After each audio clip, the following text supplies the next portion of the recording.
نحمده ونصلي على رسوله الكريم اما بعد فاعوذ بالله من الشيطان الرجيم بسم الله الرحمن الرحيم لو انزلنا هذا القرآن على جبل لرأيته خاشعا متصدعا من خشية الله وقال النبي صلى الله عليه وسلم خيركم من تعلم القرآن وعلمه أو كما قال عليه الصلاة والسلام صدق الله العظيم وصدق رسوله الكريم ہے قول خدا قول محمد فرمان نہ بدلا جائے گا ہے قول خدا قول محمد فرمان نہ بدلا جائے گا بدلے گا لاکھ زمانہ پر قرآن نہ بدلا جائے گا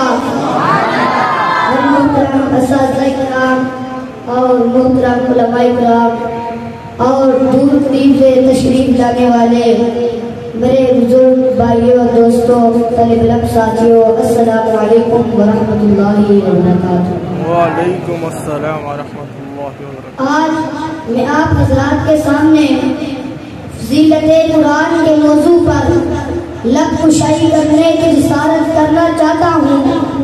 محترم سامعین، قرآن مجید اللہ تعالیٰ کی وہ آخری کتاب ہے جس میں تمام آسمانی کتابوں اور صحیفوں کی معتدل اور مناسب کلمات درج ہے۔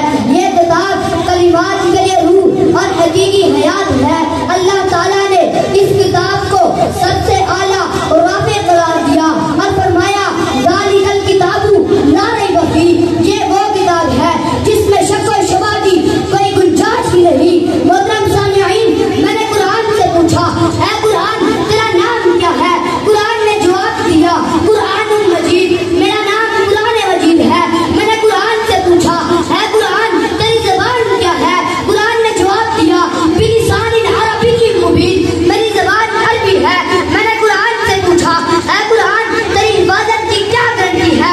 قرآن نے جواب دیا انا نحن نزلنا الذکر وانا لہ لحافظون، میری حفاظت کی گارنٹی خود خالق کائنات میری ہے۔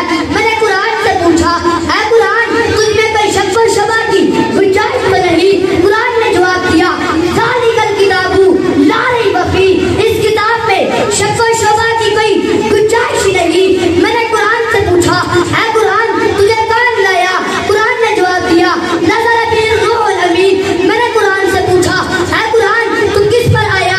قرآن نے جواب دیا نزل علی محمد۔ میں نے قرآن سے پوچھا اے قرآن تو کس کی طرف سے آیا؟ قرآن نے جواب دیا تنزیل من رب العالمین۔ میں نے قرآن سے پوچھا اے قرآن تو کس مہینے میں آیا؟ قرآن نے جواب دیا شہر رمضان الذی انزل فیہ القرآن۔ میں نے قرآن سے پوچھا اے قرآن تو کس رات کو آیا؟ قرآن نے جواب دیا انا انزلناہ فی لیلۃ القدر۔ میں نے قرآن سے پوچھا اے قرآن تو کیوں آیا؟ قرآن نے جواب دیا ہدی للناس، میں لوگوں کی ہدایت کے لیے آیا ہوں۔ محترم سامعین، حضور اکرم صلی اللہ علیہ وسلم قرآن مجید کے بارے میں ارشاد فرماتے ہیں کہ القرآن حجت لک وعلیک، قرآن یا تو تیرے حق میں گواہی دے گا یا تو تیرے خلاف گواہی دے گا۔ تو قبری والے نے فرمایا اشراف امتی حملۃ القرآن، میری امت کے معزز لوگ حاملین قرآن ہوں گے۔ خیرکم من تعلم القرآن وعلمہ، تم میں سے بہترین شخص وہ ہے جو قرآن سیکھے اور سکھائے۔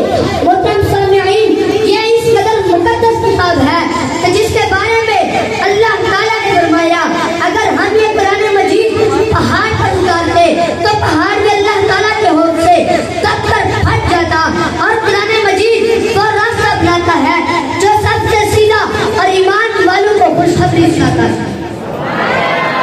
محترم سامعین، قرآن مجید وہ بہترین اہم نشین ہے جس کی باتوں سے کوئی اکتاتا نہیں، اور اس کو جتنا دہرایا جاتا ہے اس میں اتنی خوبصورتی آتی ہے۔ میں اپنے تقریر کا اختتام شعر سے کرتا ہوں کہ دنیا کی